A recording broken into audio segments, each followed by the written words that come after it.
Hey there folks, and welcome to this video. And earlier this week, AWS announced the 20 fastest F1 drivers between 1983 and the present day. This caused havoc and confusion, much like a lot of other AWS graphics. However, in this video, I'm going to be explaining the methodology behind it a bit more, asking if there's a recency bias, and come to some conclusions. Now, firstly, there's a question of why 1983, because of course we're talking F1 70, why not do the whole 70 years of F1? And I think I have a good reason for this. It's because of consistent timing records. So before the 80s, timing wasn't so consistent in how it was measured. So today, and really since the start of the 80s, timing has been to the thousandth of a second. But there were some tracks where it wasn't the case. Some of them did 200ths of a second, and some of the really long ones, such as Nürburgring back in the day, only went to tenths of a second. At the same time, if you're going from Wikipedia, which I'm certainly hoping AWS isn't, the earliest you can get the full complete records for qualifying is 1983. 82, Caesar's Palace isn't on there for some reason. But going back to the point that I made, if we're talking, say, the Nürburgring, if you're going to tenths of a second, you would have 0.549 of a second would be 0.5, and 0.550 would be 0.6. So really there's a high margin of error. So to make it the most accurate it can be, you need to have all your data set at the same standard.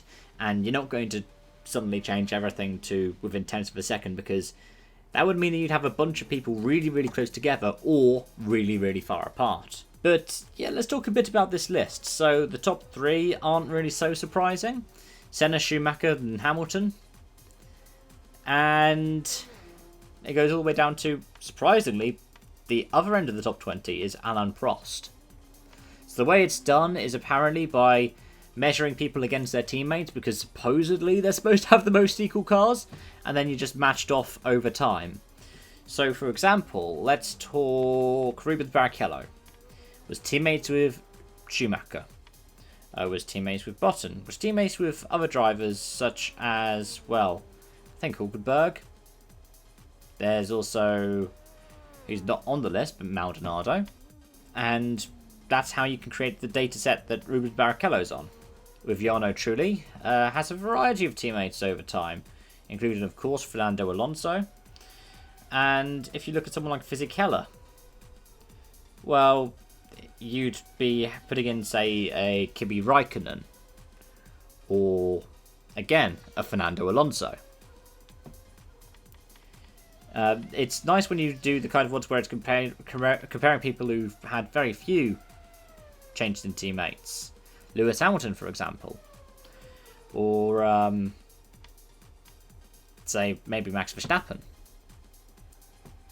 But is there a recency bias? I think the thing is, we have to remember this is post-83. So anything that's post-2000 is really quite... what we consider quite recent is quite old in this data set. But if we talk about currently active drivers, I mean, you got Hamilton, Verstappen. By next year, we'll have Alonso again. You have Leclerc, Vettel, Hulkenberg, Bottas, Sainz, Norris, Ricciardo. If we're also looking at last season as well, Kubica. So yeah, 11 of them will have been active in the past year, or past 2 years, if we're going to include Alonso as well. So I can see why there's a claim for a recency bias. Really, it's because there's the biggest amount of data sets. So most of these people would have been teammates with other people who are on this list. I mean, Schumacher has a couple of them on here. Like I said, Barrichello also was teammates with Rosberg. Surprising not to see like Felipe Massa on here though.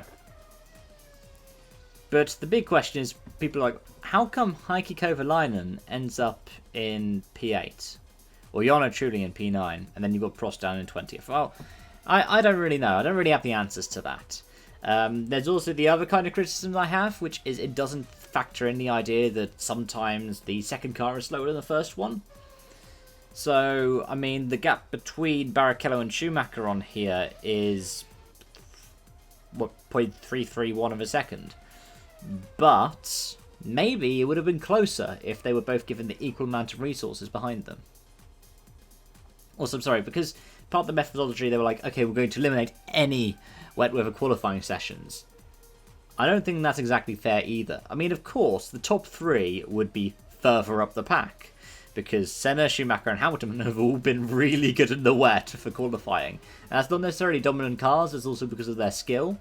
Verstappen would probably be a bit higher up, but not so much compared to that top 3. Alonso might actually get ahead of Verstappen. And I'd make the case to say people like Vettel and Prost would be higher up too.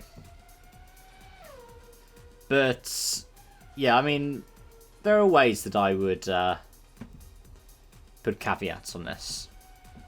The fastest in optimal conditions, yeah, by all means, they are the fastest in the optimal conditions. But there are so many other factors affecting this where, I mean, they've tried to provide an objective answer to what's a very subjective question, and good on AWS for doing that. But, I mean, you're looking back, nearly 40 years, the cars are completely different. The cars that, say, Prost was racing all the way back in the 80s, at the start of this, are incredibly different to the kind of machines we got today.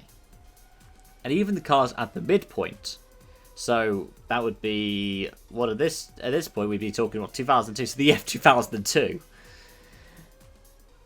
That is also something that's incredibly different to either of them. It looks more like what we've got today, but it behaves completely differently. Anyways, those are my thoughts on it. Let me know yours in the comment section down below. Thank you so much for watching, and I hope to see you again soon. Bye-bye for now.